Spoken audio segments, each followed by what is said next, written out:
Okay, here's an early morning deep thought regarding the Israel-Palestinian strife, a two-state solution. Just think, I'm not a fan of that in the way that it is proposed. And from the river to the sea is virtual. No, it's not virtual. It is insanity. It's insanity. Most of those who purport and believe in such a thing have got no idea what they're talking about, what river, what sea. Some do. And if they do, and that's what they wish for, it's insane. So I have been to Israel and I have followed it and the peninsula there and the geography and the people groups for most of my life with quite a bit of interest, a lot of interest. Check out firstly what a tiny speck of land Israel, as it is at the moment, is. I know Gaza's smaller, but check out what a tiny speck of land it is. And then look at who surrounds Israel. These vast, giant countries that dwarf it, that are largely, not entirely, largely against Israel. Whether it is armed or unarmed, they are against Israel. Some are not, but the majority are against. Imagine being surrounded in the playground by a bunch of bullies. They're not all nasty bullies, but the majority are. If Israel laid down its arms and just said, we're going to live at peace and we'll just stick with this little bit of land that we got, they would be annihilated. They would be annihilated. They would be cleansed. They would be moved on at the very least, but they would be annihilated.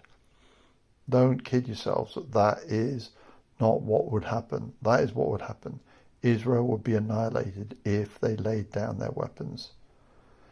If, name a country, any of them, including the militant Palestinians, and that doesn't mean that all Palestinians are militant. I'm saying many are. There are many militant Wiltshire boys. Hopefully I'm not one of them. If the Palestinians as a people, let's just say those in Gaza laid down their weapons, if they hadn't destroyed all they did on that horrendous October raid 16 months ago, if they'd not done that, what would have happened? Nothing.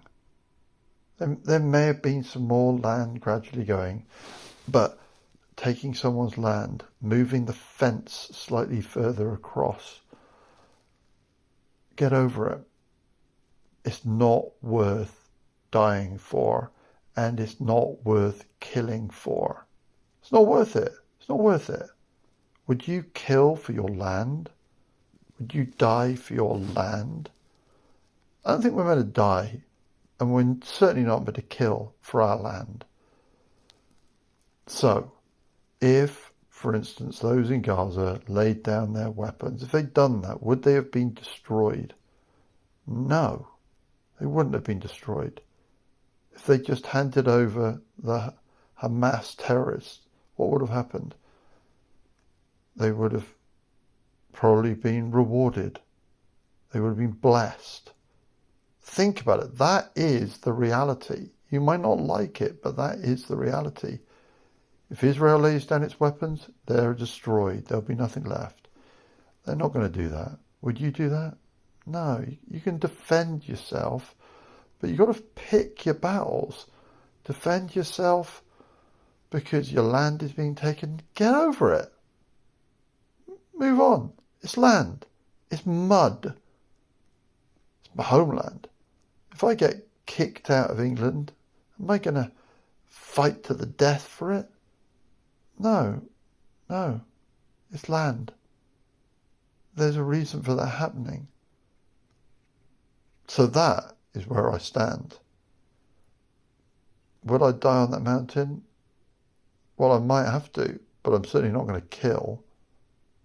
That would be wrong.